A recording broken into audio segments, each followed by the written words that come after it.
Welcome to the Willpower Podcast, where I, Will, seek to understand why and how certain people seem to have limitless amounts of motivation and where it comes from. I'll be releasing episodes weekly, so make sure to subscribe and follow if you haven't already. Today's guest is Tim Bray.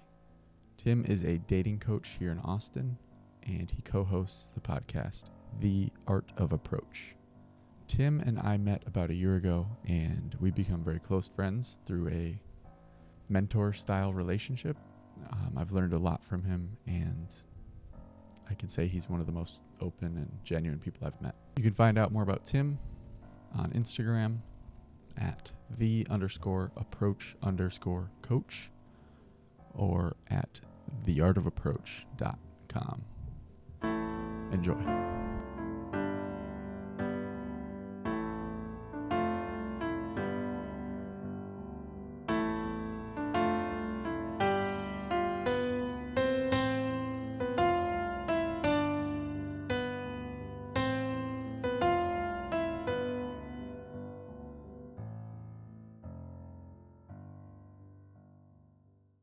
So our guest for today is Tim Bray.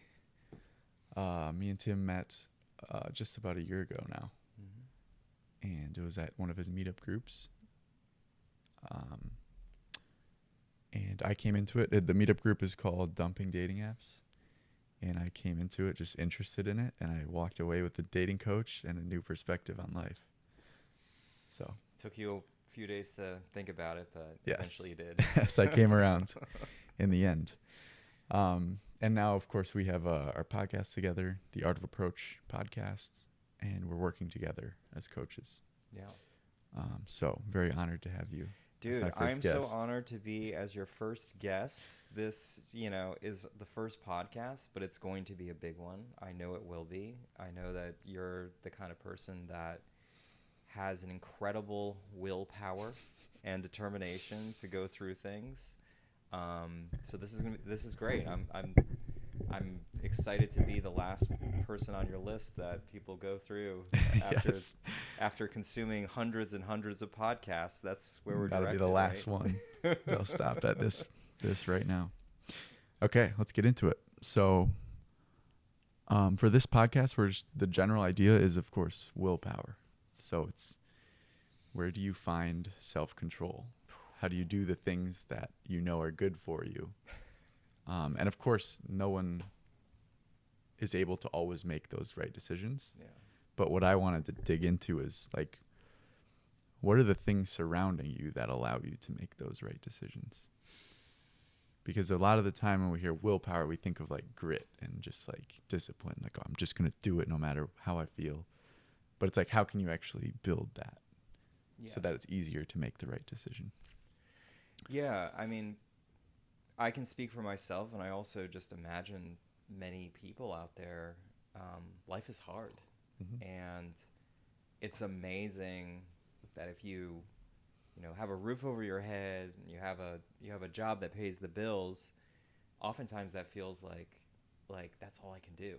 Right. And in order to be able to venture out and to grow and to evolve, it does take that willpower, and oftentimes it's a very hard thing to muster at the end of a hard day. Yes, I can totally relate to that, because I've had that in the past when I've worked jobs that like took all my energy. Yeah. I had a period of my life where I was working it wasn't crazy. It was like just an 8-hour day job, and then I would go to jiu-jitsu afterward.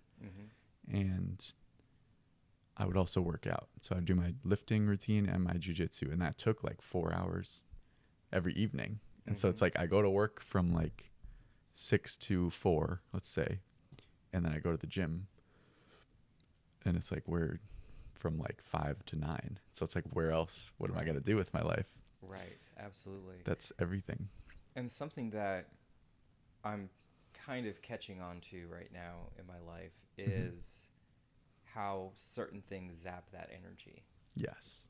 And when you do an inventory of everything that you do throughout the day, the food you eat, the level of passion that you have for what you're doing, you'll start to notice that it's the small things that drain that energy. Yes. Yeah.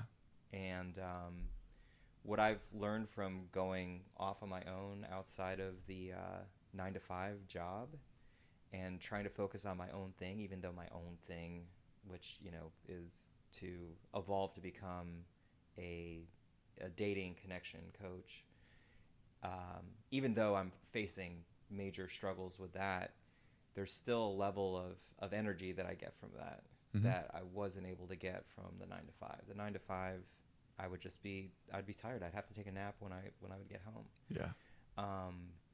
And I've also seen another thing after changing my eating habits, that I finally found an equilibrium with my energy. That has been a new thing for me. But I think when it comes down to it, when you're wanting to step outside of just the normal grind, it's generally a good idea to take an inventory of all those things that might be draining that battery. Because if you can find those things and correct them and move them towards a more life-giving kind of energy, then you're going to find that you have a new reserve of energy. I remember there were some experiences that I've had recently where I was around coaches or inspirational people that I would tell, I'm tired, I'm slogging a little bit, and then they would examine all the things that are going on in my life, the emotional, the mental, the physical, all those things, and they would be able to say, you're probably getting sucked in that area. Yeah.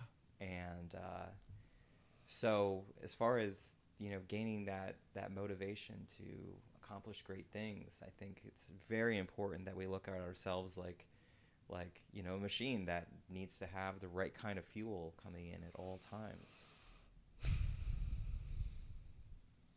Yeah, it's crazy because you lose energy you don't really realize it because it's not instant.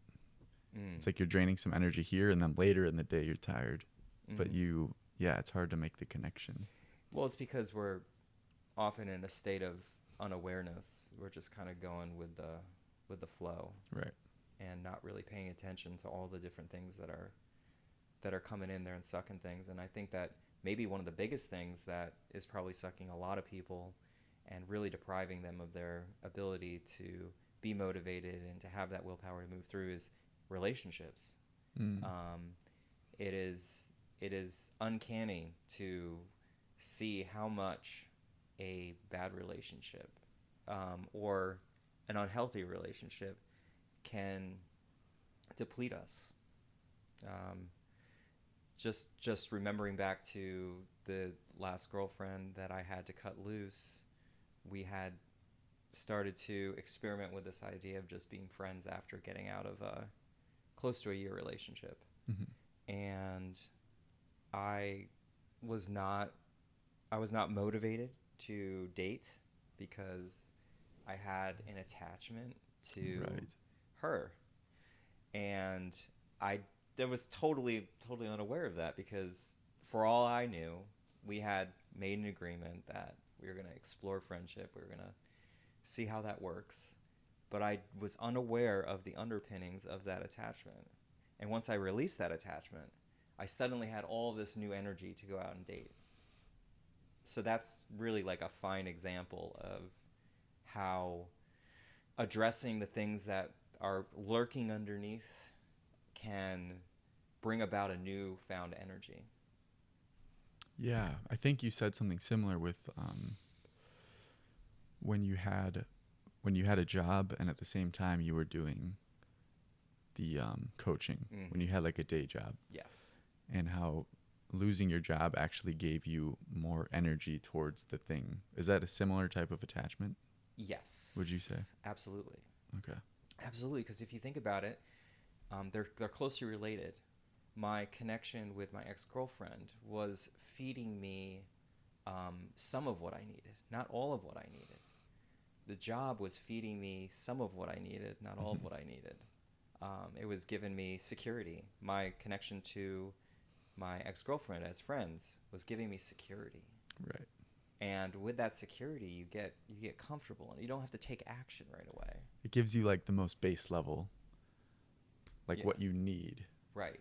It's like you need money, so this job gives you that. But Mm-hmm. it doesn't give you all of the higher things that really you want, that you're aspiring for. Right. I think, honestly, they're almost exactly the same thing underneath everything. Mm-hmm. Yeah. And yeah, there is a level of comfort you can find. It kind of reminds me of what Alex Hormozy would say about, like, I mean, I'm sure, and I think a lot of people have said this, but what kind of problems do you want in your life, right? Like, what do you want? The problem of having that, having that security and not having the motivation or energy to move forward into bigger things? Or do you want the problem of taking away that security and giving yourself that energy to move towards the greater things that you're looking for? Mm-hmm. Yeah, there's an interesting balance there. Have you heard of like the burning the boats story? No.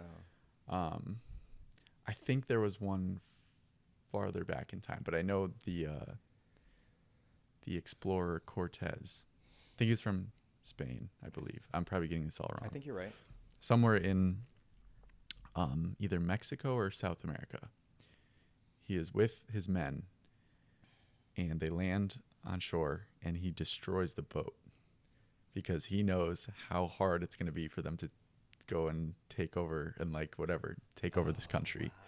And he's like, if there's a way out, my men are going to abandon, like they're going to run away. Yeah. So he destroys the boats. Wow. And so that's like, I've played with this idea a lot because there's two trains of thought here, which are like, yes, it's nice to have like a safety blanket, like something you fall back on just in case. But then at the same time, it's like, do you really know how hard you could go? How like far you could go if you didn't have a way out? Because you're going to now put your full self into that. Mm. And so I've heard both sides of the argument. Like one guy was telling me, okay, but you should have a different source of energy for this. Like for me, it's like, should I just, leave my job and do everything on my own? But I realized that I was looking for a source of motivation, which is like the need for money. Like I don't have a job, I need money, I have to do this. And so someone told me, well, like if you're not doing it while you have a job, then you probably shouldn't leave the job because like you should have just a better motivation for it. So yeah, it's kind of an interesting balance there. Yeah. And I don't think that there's probably going to be a solid answer for what you should do in that situation. No, I don't think so. I think it really comes down to, I mean, for me, I was dissatisfied with the work I was doing for Mm-hmm. a long time. And I had tried to do other things. I tried to start a wallpaper company at one point. I had tried to, pitch app ideas to investors in the past too. I've always had other things that I've been like really passionate about that I've been putting on the sidelines. Right. And when I lost my job last August,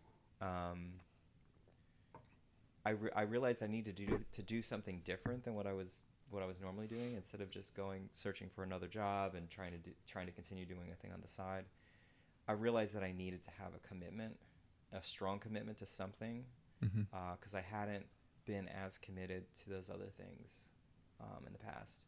So for me, it was a fucking terrifying idea to just go all in and take out a huge loan and just go for it. And it was such a rocky road, still is to some point today. But I feel like I needed to go through that. And the funny thing I was actually thinking about today, Will, is we've been working hard together to coach men and sometimes women to approach and meet new people out in public off of dating apps. Mm-hmm. And the thing that I realized today was how much I needed this training, how much I needed to go from a place where when I started this, I had a girlfriend. And when we broke up in midstream of me, going off into the wilderness, I realized that I needed to go through all the stages. I needed to start, and that's really where a lot of guys are when they get out of relationships. Mm-hmm. I was listening to, I think it was Modern Wisdom, and he was talking about how women are perpetually in a state of dating. Right? Mm-hmm. You know what I'm talking about? Because they are, they're always getting hit on. They're always having men, going after them. Mm-hmm.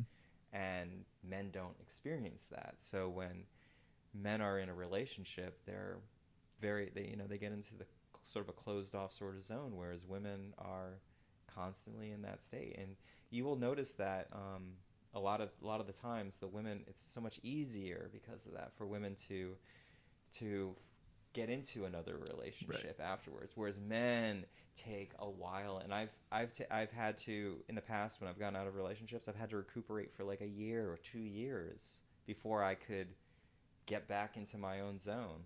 And I had a feeling that was going to happen after I broke up with my last girlfriend. I had a feeling about that, so I was like, let's get this going as soon as possible. But what it gave me was a perspective that I really need to be able to coach people, and that is to know what every step of the process is like.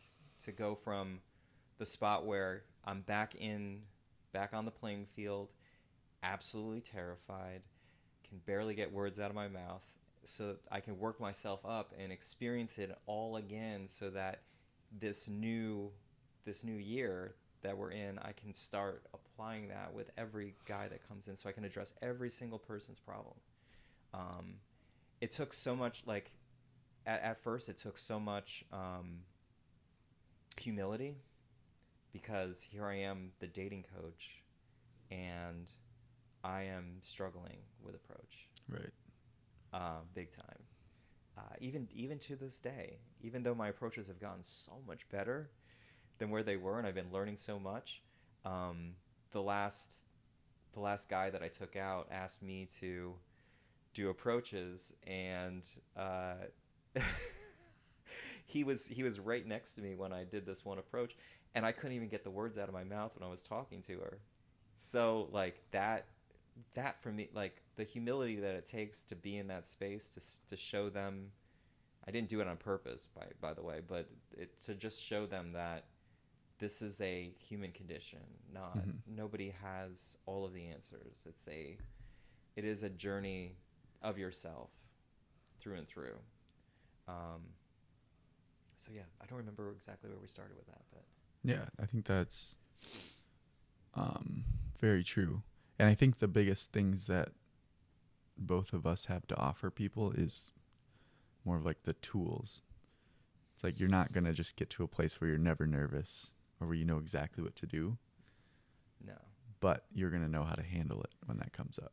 And I think that's what you were showing him. The tools are a big thing, but I think overall, I think the big thing that coaching offers, the big thing that I offer, is a different lens, seeing that person who they are today, as opposed to their trauma-informed past. Because we are constantly living in a trauma-informed past, and it's very hard to see who we are today, what we have to offer, what we have accomplished, what we have gotten through in life. Right. When I first started getting back out there in the dating field, I felt like I was back in 7th grade. Mm-hmm. Nervous, shy, feeling, this impending sense of being ostracized or not fitting in, or not, all that kind of stuff. But when a coach is there and he sees you, and it's funny, I just had had a conversation with a dear friend of mine last night who is not struggling with dating. He's just struggling with getting his life together, getting the right kind of job together. And I reminded him, I was like, you have so much. You're first off, you're incredibly charismatic. You're incredibly easy to communicate to. You have an incredible sense of empathy. You have all these qualities, and you're incredibly intelligent. I just kept like reflecting back to him all the things that I see in him, and he has been in such a dark place that he, like, me saying all this stuff to him just finally woke him up, and he's like, oh my God, you're right. I am all these things. But he's probably just been stuck in some kind of trauma history all these months and years that I've known him. And it's that is one of the most powerful things, to have somebody see you for who you are in this moment, I would say. Yeah. So what drives you the most? What drives me the most? I would say that the number one thing, it's funny because you gave me this list of questions beforehand, and this was not the answer that I was going to give. But now that we're in the flow, all this stuff is coming in. I've been I would say the number one thing I've been motivated by is you can't do something, or it's because I said so. Like that like I really admire my parents a lot, and I know that they did their absolute best. But my dad had a very limited viewpoint on a lot of things, and he had his way of doing things, and he wanted me to do things his way. And I think that I've always just been inspired and motivated to be able to think outside the box, to be able to find solutions that are not the most common.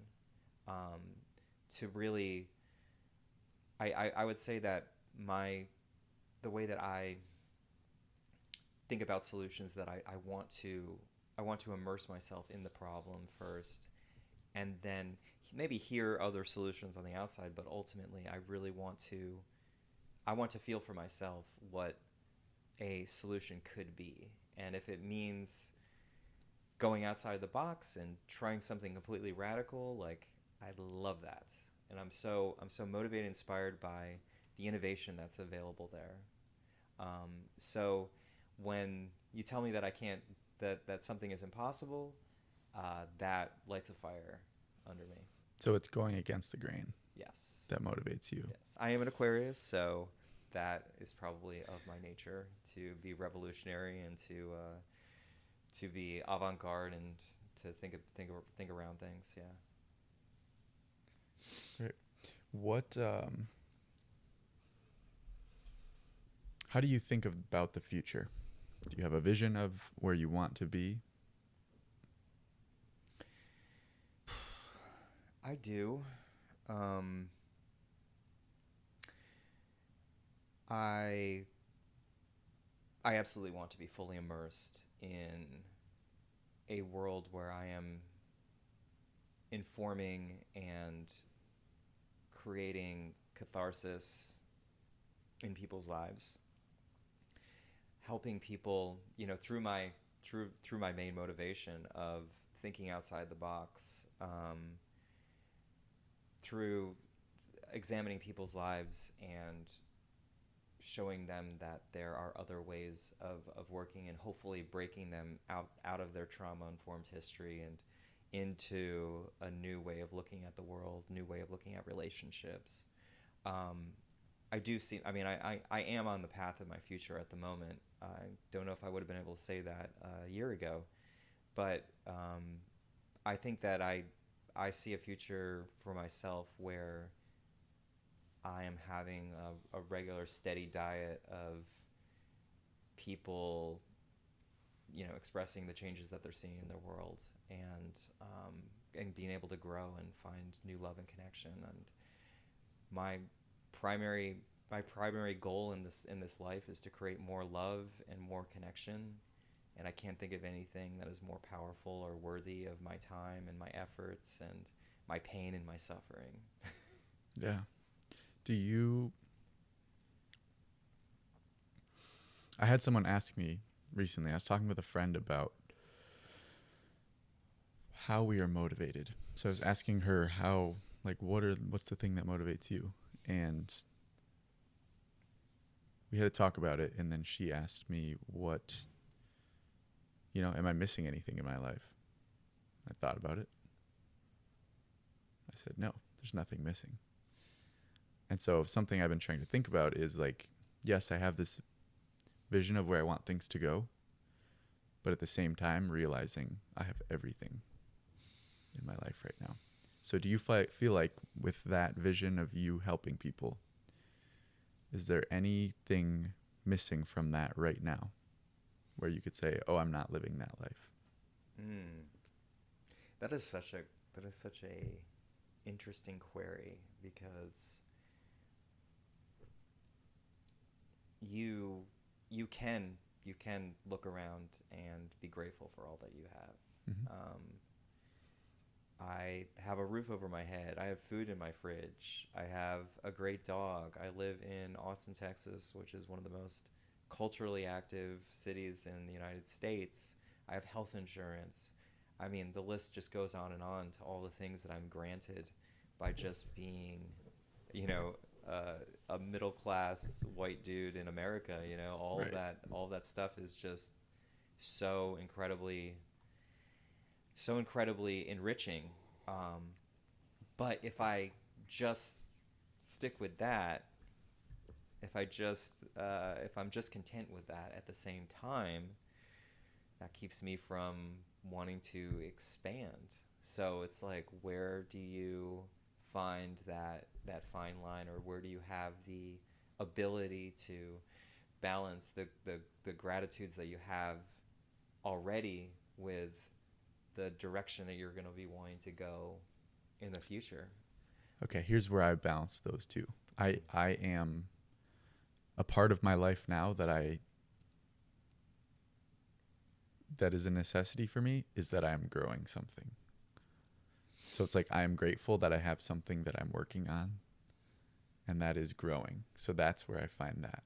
Because if I only had all those things, where it's like, yes, I'm getting by, I'm healthy, I would still be missing that thing, which is like that human spirit of like, I need to be going somewhere. So for you, do you also couple that with where you're wanting to see yourself in 5 years, 10 years, all that kind of stuff? Is that also where you add that in? I guess that's slightly different, because then I would try to set more. Yeah, those goals are a little different, because those would be a little bit more like, this is what I want it to look like. But in terms of like what my life feels like, I think I can capture that right now, which is the feeling of, and so that's what I was wondering with you is, you are coaching right now.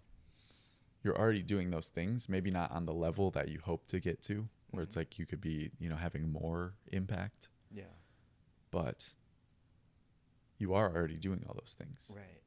So is there a place where you can be like, okay, I'm already coaching everybody, or I'm already coaching people. And yes, of course I want to keep growing it, but I'm already doing the thing that I'm hoping to get to. Yeah. I mean, I haven't done, at this point, I haven't done too much future visualization. I have been focused on mostly just finding something that works for me financially, that's steady, that's a foundation. Right. So this may be work that I might do in the future, but for now, the attitude that I've just had is that I'm gonna try to take on as much as I can, as much outward expansion as possible to see what happens. I mean, the way we started, Will, we started working together and doing ads on Instagram that were reaching, I think, what did they reach, like 53,000 people after a certain point? I don't remember a It lot. was huge amount, the amount of reach that the ad had, and we got barely any good responses from that. But I mean, that was going big. That was going real big, you know. Yeah, we went for it. Went all in. Now we're going back to the home base, and we're, you know. I think we really wanted it all. Yeah. Quick. Which, you know, is fine, but I think what I mean, at least especially what I've learned is that it's more important to grow things organically than just going out guns a-blazing. But how would we have even known that at the time?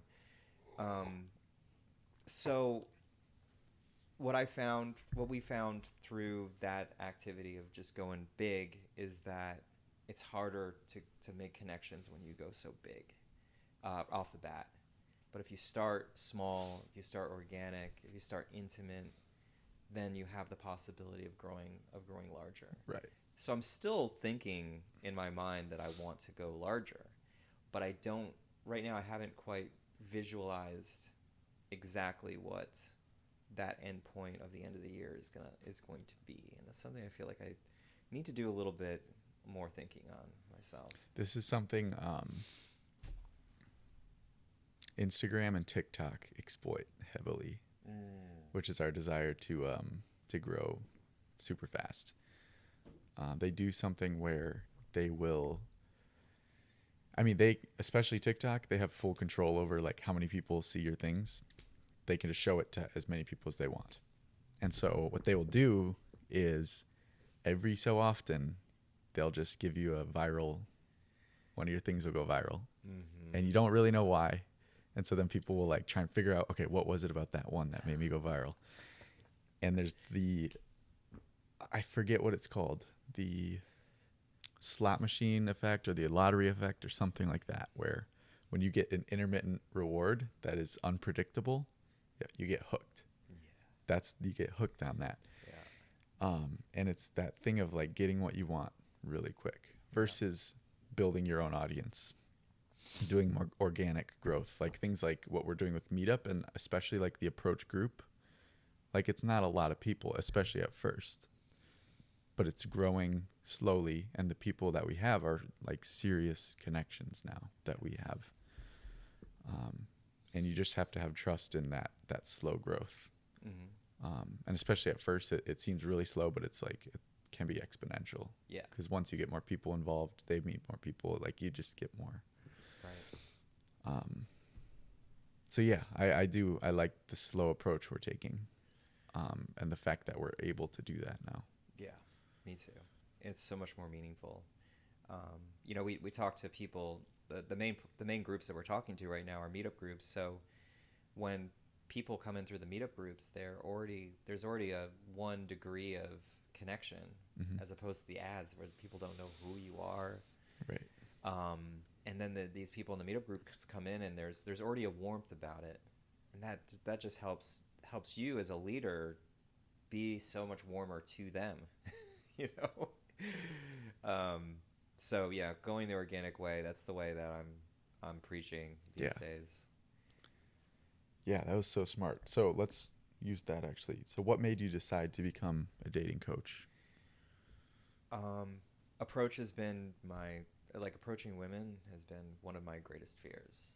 And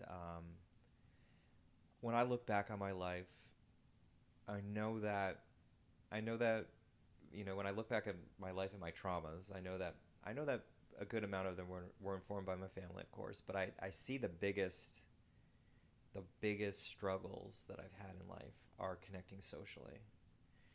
And I do have a feeling deep down that I am meant to be a very big social creature. I don't exploit it as much as I can these days.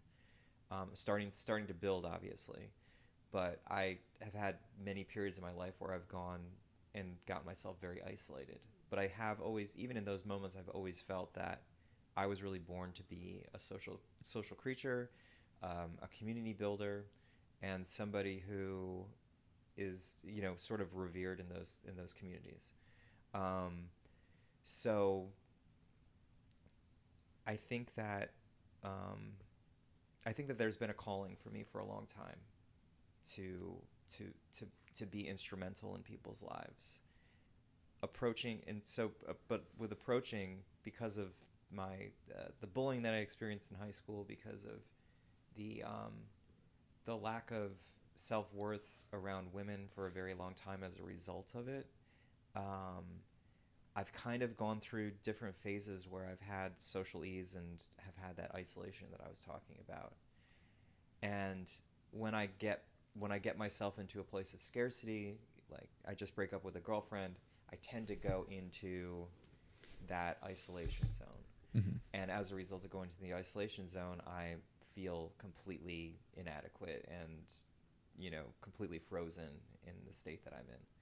So I've gone through periods of my life where I've had incredible ease with approach, but I've gone through so many times where I've just felt like I lost it all. So, ultimately when I was let go from my last job, I'd already started building the meetup groups, and I'd already started coaching people, including yourself, while I was still had my last full-time job.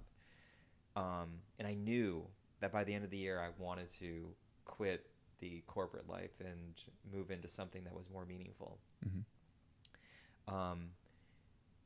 But with approaching and with wanting to help people find connection in a relationship, I think it was, partly what is the word? Benevolent, but also partly for myself too. Like I have not had a lot of girlfriends that I've been thrilled with.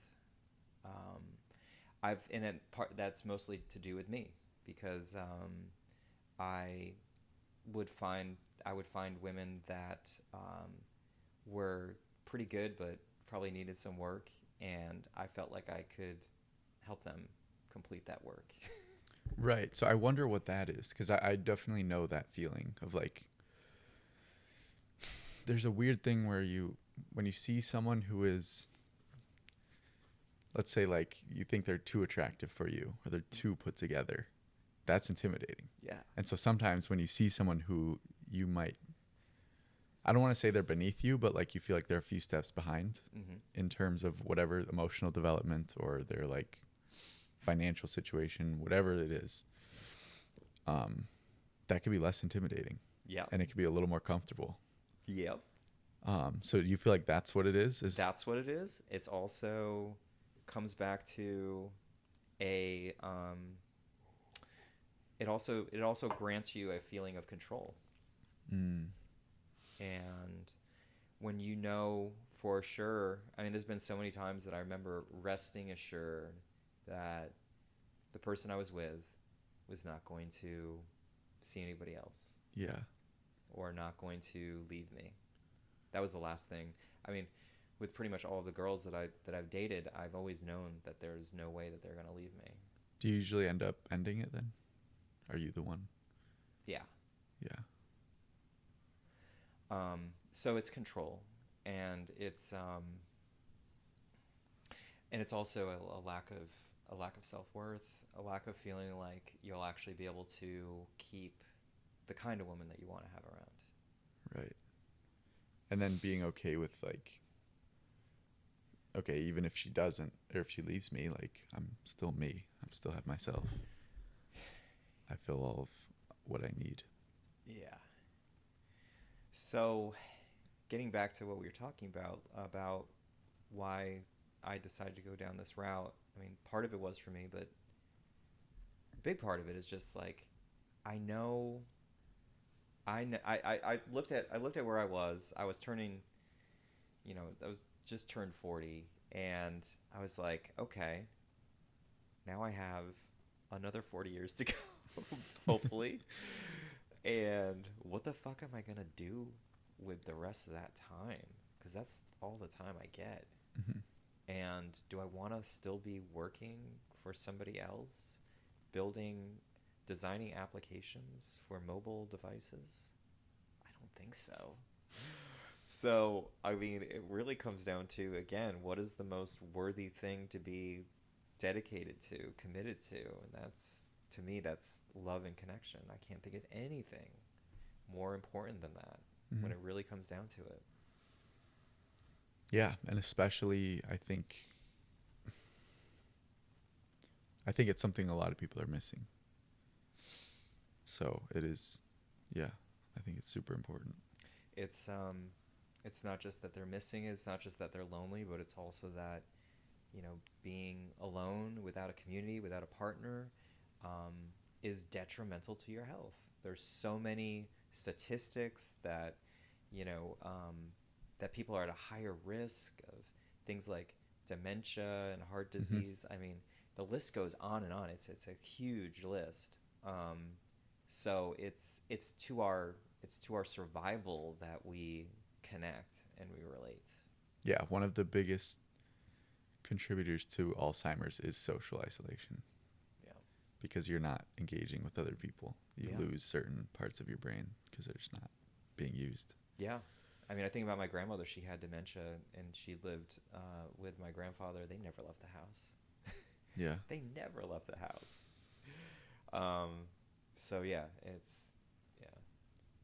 Yeah, that stuff that's very important. I know I've had periods of isolation as well, but I never really... It didn't feel wrong when I was in those periods. And when I say isolation, it was like let's say I wasn't meeting new people.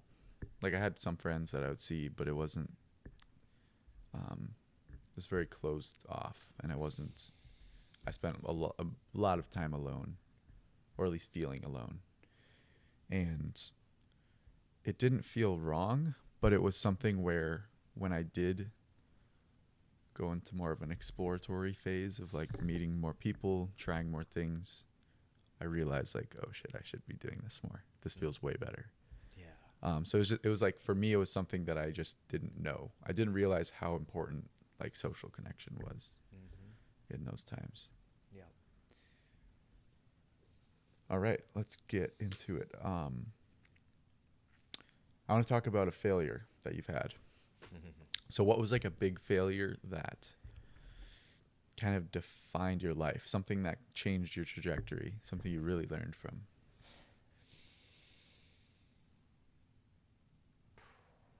Big failure.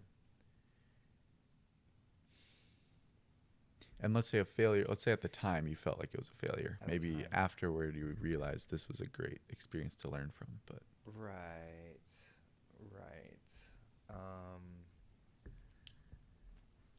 Let's see.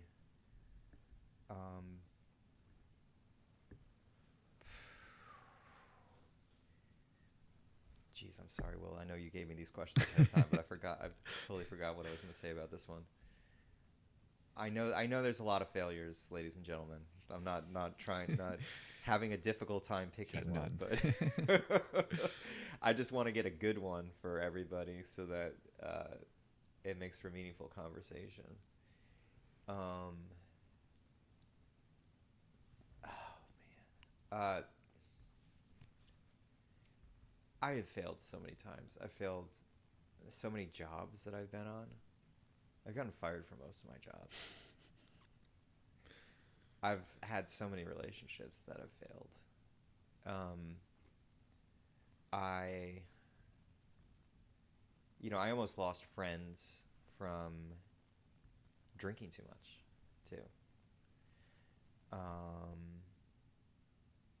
And I also lost connection with my brother for quite a long time, too.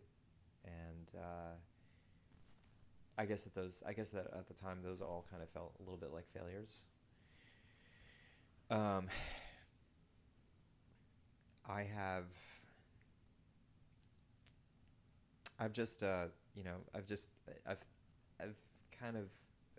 see a lot of the places that I've taken myself. I've taken myself to a lot of extreme places that were really really bad. But yeah, uh, ultimately, when I do look back on them, it's very simple to say that they are learning experiences. I mean, something that something that feels like a failure right now is, you know, the amount of debt that I put myself into starting this Mm-hmm. business. um, and it feels very shameful, like the level that I've gotten myself to. I also still have student debts as well. So, but I have a feeling that looking back 5 years from now, I probably won't see that as being as big of a failure, Right. because I'll see that it was instrumental in getting me to where I was getting. Um, but the the lessons that I've learned from the jobs that I've had, that I've gotten fired from, is that I was not honoring the fact that they were helping me live. That I was so, you know, in a way selfish, but also just discontent with what I was given and the opportunities that I had. Mm-hmm. Um, you know, now that I've got a part-time job working that's facilitating my work in coaching, I plan on treating that job way differently than any of my other jobs. I plan on I plan on honoring it with the due respect that it deserves. Um, with relationships, I was just mentioning that I was avoidant and also controlling with my nice guy fix it mentality. Next relationship I'm getting into is not going to have those kind of attributes. Um, and I've got a new relationship with my brother, which is great. Yeah. And yeah. It's amazing. I would say, yeah, with the job, it is, I've struggled with that. Having like a full-time salaried position, it's easy to disconnect the work you do from the paycheck you get. Mm. It's easy to be like, oh, this paycheck is just, I just deserve this for being me. Yeah. Like, I this mean, is just I how felt I, totally entitled throughout yes. every job. Like you're lucky you have me. Yeah. And so it's easy to get comfortable and be like, okay, I don't really have to work because I just get paid. Yeah. This just hits my bank account every 2 weeks. Right. I don't need to worry about it. Right. So finding that connect between like, oh no, I'm getting paid because I'm doing this work for them. Which, yeah, I think you'll find it easier now that you have that awareness around it. Yeah, I'll be so much more present and connected to it this Mm-hmm. time around, I think. Yeah.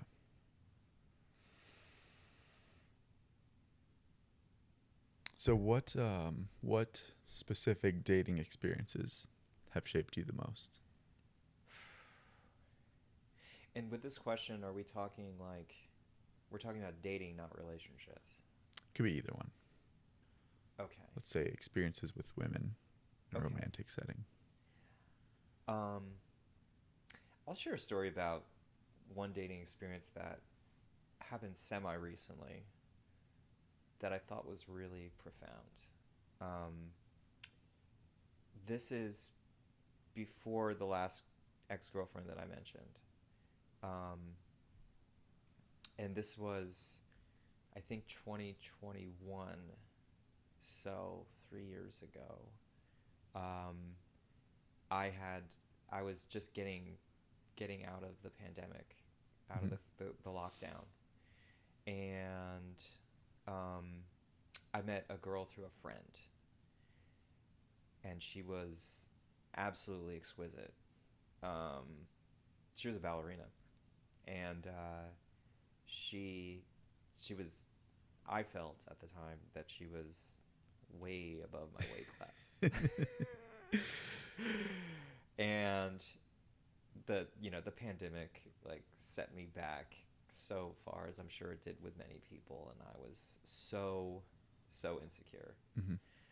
And I started dating her. And I remember our first date, I decided, I don't know why, to to take her to a salsa class lesson. and I don't have much experience with salsa. Mm-hmm. I can pretty much like do a pretty average job of two-stepping. That's about it. So salsa for me was a little more challenging. Yeah. And we get to the salsa place, and she immediately takes to every step because she's a ballerina. And I'm just fumbling all over the place. And by the end of it, I'm in another group, the beginners group, and she's dancing with the instructor. And boy, if I had not felt inadequate before then, I was walking out guns blazing, inadequacy. Um, and we dated only for like 3 or 4 weeks, maybe like a month. Um, it was just a very odd experience. We didn't really get too intimate together. I think she felt very closed off in a lot of ways too. Uh, but the whole entire time that I was dating her, I just was in constant astonishment that I was dating a beautiful woman like that. And I couldn't just be. I couldn't just be the person that I wanted to be. Mm-hmm. Be authentic, I guess. And then we ended up breaking up, and I felt really terrible. I remember I was at a pickleball game, and I got the long text, like, we got to stop seeing each other. And I just remember everybody noticed around me that that something had happened, even though I was really trying not to let any of that go. But I had this realization after a little bit of grieving of that, and I just felt like this vision of us. We would take walks around my neighborhood, and I just felt this vision that even though I only dated this woman for about a month, we still had that time together. And that time, like, is something that I can always have. Like, I can always go back to that time with her in that moment, and I can always be there. Mm-hmm. And it made the sort of like grieving process and the beating up of myself about how I sabotaged it, because I did. I know I sabotaged it. It made it so much greater, and then when I started thinking back to all the other relationships that I've had in the past and all the good times that I've had, and I just got this sense of like abundance, because even though those relationships ended, and even though I still really cared about them, I still owned a piece of it, you know? So yeah, I don't quite know exactly what to make of the grandiosity of that experience, but it was grandiose. Like, there was something that I unlocked during that time. Yeah, it's like you could beat yourself up and be like, oh, it could have gone longer if I had just done this and this. Yeah. But one thing that I like to recognize is like, oh, but there's also like a path where I wouldn't have gotten any of that. So it's like I should just recognize that it didn't have to go as good as it went. Yeah. So that's great. What is something you're struggling with right now? Ooh. And I bring this up because I think a lot of people are happy to talk about struggles that they've been through and that they've conquered and gotten through. So I'm kind of putting you on the spot, but I like to actually know, like, what is the thing that you're struggling with at the moment? Yeah, it's such a great question. I'm glad you're asking that. Okay, where do we start? Well, one thing that I'm struggling with is I'm going to be starting that part-time job soon. I'm fucking terrified about that. Mm-hmm. I do have like an imposter syndrome about the work that I do with design. I mean, I've been fired from most jobs, so I'm just like, am I actually going to be able to provide, especially when there's so many brilliant minds out there doing the same thing? Mm-hmm. So that's a struggle. That's frightening. That's scary. Um, you know, where's my coaching going to lead? Am I going to continue to see growth? Am I going to be able to live my dream? That's definitely weighing on me at times. Financially, it's been a golly, what do you call it? It's been a gauntlet financially, having to um, make the ends meet during all of this, having to borrow money from my parents. Absolutely ashamed and embarrassed to admit all these things. Um, and then with women, the struggles have been. I've been getting little bit better. I've been seeing some growth, and I think the struggles there are going to be, how can I? And maybe it's a good reason that I brought up that example of that last dating experience, because I want to date a super high quality woman. Right. Like I want to be challenged, and I want to have a little bit of an anxiety around, like, am I going to measure up to somebody? I want to set my standards high. So how can I be more authentic in front of these high quality women? That's been a really big struggle. Getting pretty decent at it right now. And then I think another big struggle is, how do I get out more and connect more? Because I still have moments where I'm wanting to be isolated and insular, and I want to connect more with people in our field, and I want to get a mentor. I want more connection. So those are all things that I'm thinking about, that I haven't quite gotten to, that there is some struggle and there is some unease about making it there. Yeah. Thanks for being open about those. I think when we list out the things that we're struggling with, it's actually very powerful, because it's like, oh, these are the things, like, you know what to do. As soon as you know what the struggle is, you know what the problem is, then it's like, okay, just figure that one out. Right. So you have a path forward. I think the other thing that is so liberating is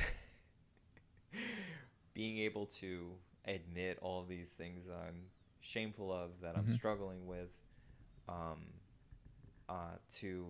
to a massive audience out there. Because if I can just be straight, and if I can just get all of that out to anybody that I want, then I can just be comfortable just being where I'm at. Otherwise, I have this idea of who I need to be. And that, coming in as a coach who needs his own work in this space, has been such a struggle to maintain this facade of somebody that, but what's weird is that it actually works the opposite when you maintain that facade. And this is something interesting that I was talking to my friend Raina about last night, was that when we were out on Saturday Approach, I was teamed up with this new guy in our group, and I fucking love this guy. He was great. We had so much fun. But he's like a younger dude, and he was bam bam bam going up all these girls. And I was sitting back in that facade, and I was like, I should be bam bam bam the same as him. And I was talking to Raina about this, and she's like, no, that's not where you're at. That is actually levels below. You're at a higher level, and you need to maintain that higher level. Like, what the kind of, and I started to realize as I was unpacking all of this, that I am not interested right now in, like, having a hookup every single night of the week. Like, I'm actually looking for quality over quantity. Right. And when I feel the most comfortable approaching, it's generally when I see something in somebody. And that's where I can go and do my thing. And it's so much easier to do that.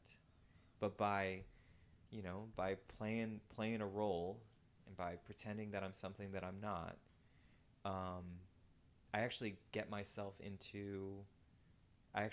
farther away from actually where I am. And where I am actually may be more clear and more directed. Yeah. Yeah, I think one of the biggest traps that we can fall into is playing other people's games. So I don't think, there's no need to even consider levels of like, oh, he's a higher level because he's approaching all these girls. It's like, no, he's just playing a different game. Yes, and I it's like like that. It's a better way of putting it, for sure. And this is what happens when we compare ourselves to people. And you see someone, you're like, oh, he makes so much money. How come I don't make that money? What you have to just play your own game and just say, okay, but what do I want? What am I going towards? Does doing what he's doing get me towards that? Yeah. And in this case, clearly not. Yeah. Because just going and approaching every girl isn't going to get you what you want. Yeah. Because I'm not a one-size-fits-all person. Right. But there is definitely, I want to just like validate, there's that impulse. Yeah. When you see someone doing something to be like, oh, I should be able to do that. I should be doing that thing that he's doing. But you have to be like, okay, but he's playing a different game. Yes. He wants something else. I think putting it in that framework that you're saying, another game, is so much better than talking about levels. So much better. Yeah. And I've thought about this a lot with money, because I think money is the most universally accepted game, let's say. And I've fallen into the trap before, just through my thoughts of like, oh, I want to make the most money, because by making the most money, I'm accepted by the most people as winning this game that we've all agreed to play. But then I have to be like, but is that really the most important game? Is that really the game I want to be playing? Right. I could do my own thing. And of course, like, I need money, yes, but money as like a status, as like a making more than other people.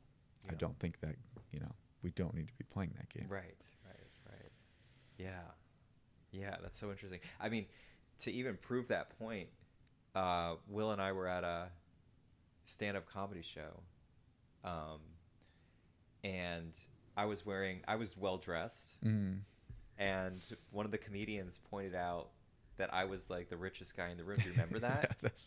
Yes, I and do. At the time, I just I squirmed because I had probably less than $100 in my bank account or something like that. That was very funny. Yeah. Yeah. So yeah, it's like I could make all the money in the world, or I could just have my own path and fulfill myself in the ways that actually are fulfilling. Yes. Because I have, from hearing from other people and knowing from other things I've accomplished, I know that winning at someone else's game doesn't make you happy. There's no amount of money that's going to fix your problems. You're going to have to fix them on your own. Yep. And, that idea comes into dating, because, and I've heard this from as a major gripe that, there's somehow some kind of universal conception that, if you're not making good money as a man, then women are not going to be attracted to you. There's this whole idea that, the men should be the providers, and we've seen that throughout history, of course. However, I don't think that money necessarily covers all of the bases. Yeah, there's other ways that you provide. Right. Because I've talked to a number of men who have dated when they haven't had money in there. I'm dating when I don't have money in there. And I don't think that you're beholden to that. But I do think that I do think you need to be playing a authentic game for yourself. I do think that men need to have a purpose, and need to be driven towards that purpose, and need to commit and make it a daily commitment to that purpose. Because I don't, like right now, I feel like I would be able to date just fine with, the lack of money that I have. Right. I think it might help to have more, but I'm not taken out of the picture just because of that. Right. There's nothing like in your way because you don't have the money. Yeah. But because it's such a, as you were saying, it's such a, it's the most known game. Right. We somehow feel like it's the only game. Yeah. We all decide to play it. Yeah. I mean, not everybody, but a lot of people decide to play it. Yeah. Just because everyone else is playing it. Yeah. And then. But it's not the only game. I mean, no. And it just goes to prove that that guy thought I was the wealthiest dude in the room. Yeah. And also, another example of it is, you've seen my place. Like, I have a pretty lavish apartment that I really didn't spend that much money on. Mm-hmm. When it all comes down to it, I painted my own paintings. I got a lot of things secondhand. So yeah, it's not the money isn't going to solve all of it. There's so many more things that can be applied to it. I mean, I've been in some very wealthy people's houses before, and the decor in those houses have just made me want to puke. It doesn't look like they've really put much time or effort into any of that. Right. But if they had put a little thought, a little energy into things, they could probably have themselves a palace. Yeah. Yeah, I do think it is 100% that passion and that purpose. That's the thing. Yeah. And that's the thing that a lot of the times money is just an indicator of that. It's like, oh, this guy has money, then he probably has that purpose. Because how else would he have made this money? Absolutely. And then, of course, there are women who are just looking for the status of like being with a man who is winning at this universally accepted game. Sure. Who can blame them? I mean, that's totally reasonable. Right. Yeah, I was gonna say my girlfriend has said, because I'm also starting out on this whole thing. My Instagram account is tiny. This podcast is brand new. There's not a lot of people that are going to see this. And so, but she is like 100% in. And she's been helping me with all of it. And basically what she's saying is like, I could see this being something in the future. Yeah. So it's not the fact that it's not reaching that many people has no, like that doesn't change how she sees it. I think she sees what I see in it. Yeah, and the funny thing is, Will, is that you kind of live like a poor person, sort of. Oh, I do. In a lot of ways, yeah. I mean, you have how many roommates here? 4. 4 roommates. We're in your bedroom right now. Mm-hmm. Your bed is in the closet. Yep. And you could probably afford to live alone, I'm imagining. Mm-hmm. Yeah. And you're dating one of the most beautiful women, Miss Texas, and she's fucking cool with it because you're fucking driven. Yeah. Yeah. I don't think you're really playing the game of money right now. I think you're But I am in a lot of ways, because like the reason I live alone, or I don't live alone, is because I'm thinking about, how can I make the most money? Like, how can I invest in a house and like, but as save far money as and like stuff. As far as your expression to the world, oh no, it's not being expressed to the world. Mm-mm. Yeah. No, I don't. Your BMW's dinged up. Oh, that thing is in rough shape. It's so dirty too. Yeah. Yeah, no, I don't like that game, I guess. I don't like the like showy side of it. Right. Yeah. Yeah. Okay. What has kept you going? What has fed you through this date, this being a dating coach and being uncertain about, your path or the money coming in, or what has been the thing that has kept you going throughout that? People, yourself, you especially, Mm-hmm. your belief in what the work that we've done together, and your belief in me, has fueled me so much more than I could ever imagine. I've always tried to start things and on my own without anybody's help. So you specifically, my other council members, my buddy Jeremy, my buddy Bill, Raina, new addition, has been fueling me. If it wasn't for people, then yeah, I don't know where I would be. Yeah. People are the key. Yeah, that's so important. I think like with what you were saying about your motivation style of like when you say something, when you say you're going to do something, that motivates you to do it. And I've had similar things in the past where I've worked on things on my own, and then they tend to fizzle out. And I think a big part of it is because I've done it in solitude. It's been just me working on it. I'm not telling a lot of people about it. And so it's easier to just give up when things get a little difficult. Yeah, no one's watching, right? Right. Yeah. But then when you have people around you, first of all, they know what you're doing. So you can't just quit and pretend nothing happened because they're going to ask you about it.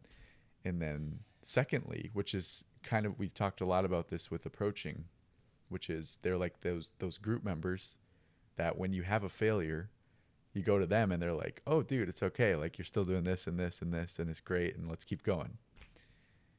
You have that. You have that with your council members. Yep. Also, another big thing is, is seeing people getting through this, making progress, reaching their goals. That's also a huge thing as well. It's very easy to lose sight of that part too. So it is something that I have to constantly remind myself about, the kinds of impacts that I'm making and what I'm showing to new people coming in the world that is available to them. Also the support of my family, helping me pay the bills, and I think that they're on my side a lot of the time, but I also think that they are worried about me, reasonably so. And the other thing that is motivating me to a great degree is entering the world of women again and having experiences that are they're just unimaginable experiences. I'm constantly in perpetual astonishment and amazement every time I have a great interaction, even if that interaction is coupled with the I have a boyfriend thing. Like, just feeling like I am accepted into the world of women really, really fuels me for not only myself, but also the way I get to pump up the new people coming in. Mm-hmm. So there's a lot on my side. Yeah. Thank God. Yeah, there's a lot pushing you. Do you think you're more fear motivated, or I don't even know what you call it the other way? The way I think about it is like, are you running away from things more, or are you running towards things? Oh, dude, running towards things more so than ever. More so than away. Yeah, I'm at the point of no excuses. Mm-hmm. I have no more excuses for anything. If somebody, for a while, it was actually taking me a lot of energy to get down to our approach days, and now I'm just like, it's just something I do. But yeah, it's I know, especially having you as a partner in what we're doing, I know that I can't make excuses because everybody around me is showing up. Mm-hmm. you know. So I would say though, with the maybe something that had slowed me down, slowed us down, perhaps even, was how we were so comfortable with the Facebook ads ad funnel that we were running. Right. We will let that go on for quite a while. And I think a lot of that was out of fear, because it was like we were already losing big time. So we changed directions. Like, what's that going to look like? That's definitely like a fear wall, I guess you could say. I think we had the site, yes, there's like the sunk cost, which is like, if we stopped doing it, we have to accept that we just lost a lot of money doing it. I know. And so that was scary to admit. Yes, and we lost a lot, Mm-hmm. a whole lot. But it was such a good move. Yes, yeah. There's a point you just have to like cut it off and be like, okay, that money's already gone. We already spent that. Yeah. There's no use continuing to. Yeah, man. It's like a relationship kind of. It's like we've tried everything. I don't think anything's working. We have to cut that relationship off. Yeah. Yeah. Yeah, that can be really hard to do. But yeah, I like where the approach group has been going. I think the meetup is going to be great for continuing to build this community, because of course we have so many people on meetup, but so many new people coming in every day too. Yes, tons being drawn in. The question then becomes like, how do you change it from like, how do you get people from meetup to becoming like a part of the actual community? Because people will go on meetup and click, join groups. But how do you get them to be an engaged part of the community? Well, I think the move that we're probably going to want to make is spending some one-on-one time. If they're already in the group, just be like, hey, I'd love to get together with you sometime and get a sense of what your goals are and what you're trying to do, and see if I can help point you in a particular direction. I think that'd be a good way to do it. Yeah, I think leading with the mentality of like, how do I help you? Yeah. How can we get you to where you're going? Yeah, and there's multiple ways that people are going to need help. It's not just coaching. It can be still staying on their own path if that's really what they're wanting to do. I mean, I don't know if Daniel, the guy I was talking about who I was out at the Barton Springs with, it needs necessarily any coaching. He's just going up boom, boom, boom. But he may reach a point where he's just like, I don't know what I want, which is a very common thing. He could hit like a sticking point too. Kind of like where I was like, I don't fucking want to approach anymore. Like I was kind of burnt out on it. It's interesting though, because there was a moment when you first started seeing Carson though, where you were unsure if you wanted to leave the dating stuff. Like there was like, because you had already built up an abundance, and there was a risk to let that abundance go and to pursue somebody new. Yeah. So, but it wasn't a hard decision, I remember. No, I don't think it was. I mean,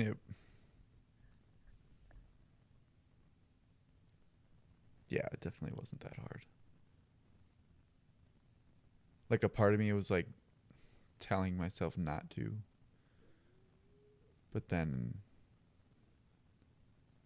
I had the feeling more that I did want to. But it was just like my past self saying, don't do that. Like we're not doing that yet. Yeah. Because, there was still, there was at the time, there still may be, some attachment to the traumas that you've experienced with your prior dating, and you'd already accomplished so much outside of what you would normally do, that to let that go is almost kind of like letting go a savings account or something like that, Yes. It could be not trusting that I could build this up again. Yeah. I could do this again if I needed to. Yeah. Being like, oh, I have this thing, I need to hold on to it, which is like a scarcity thing, which is, but again, it wasn't too difficult. And there is a place, I feel like I'm still in a place of abundance. where I'm at. Yeah, I would say so. From the outside, that's what it looks like, for sure. Yeah, it feels good. Where do you see all of this going? What's the grand vision? Where do I? Yeah, what's like your day-to-day look like in your dream world?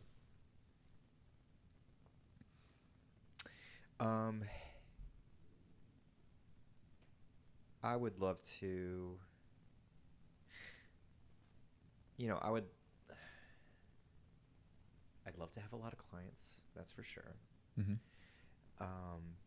I'd love to be making more than I'd love to be able to have the ability to make more than I have before, monetarily, of course. I'd love to own my own house. I'd love to go on vacations when I want to. I'd love to, have a beautiful domain. I'd love to have a rich group of friends, a rich group of networking as well with other people in the space. As far as the position that I'd like to have in my business, I still don't want to be so removed from the clients themselves. Mm-hmm. I don't want to have to be working endless hours, of course, but I would like to. I do think that there's a tendency that when businesses grow, the people at the top tend to get disassociated with with everything below, and I don't think that's the way that's gonna be the most optimal way to exist in that business. So I would love to be able to have plenty of contact with the people coming in, needing help. But I also imagine that I'll probably be able to train fantastic people like yourself, to be the catalyst in other people's lives as well. I think I would like to have my name out there. I think I would like to have programs available that are really beneficial, because I've gone through so many programs in the past that I've walked away feeling pretty good, and then the next day I'm just like, I'm back to my old self. So I'd love to create programs that may not be the full price of what an individual coaching would be, but would still give people the tools and resources to make the profound changes that they want to make in their lives. So yeah, I guess that's basic rundown. All right, Tim Bray, everybody. Thank you so much, Will, for having me, man. And again, I am just so honored, and I have great expectations for your podcast moving forward. I'm not in the slightest bit hesitant to say that. I think there's no doubt in my mind that you're going to make a success of this, and I'm so proud to be here on your first episode. Awesome. Yeah, you've been probably the most influential person in my life. So thank you, man. I appreciate it. Very happy to have you on episode 1. Excellent. All right. Thanks everybody for listening. That was episode 1 with Tim Bray.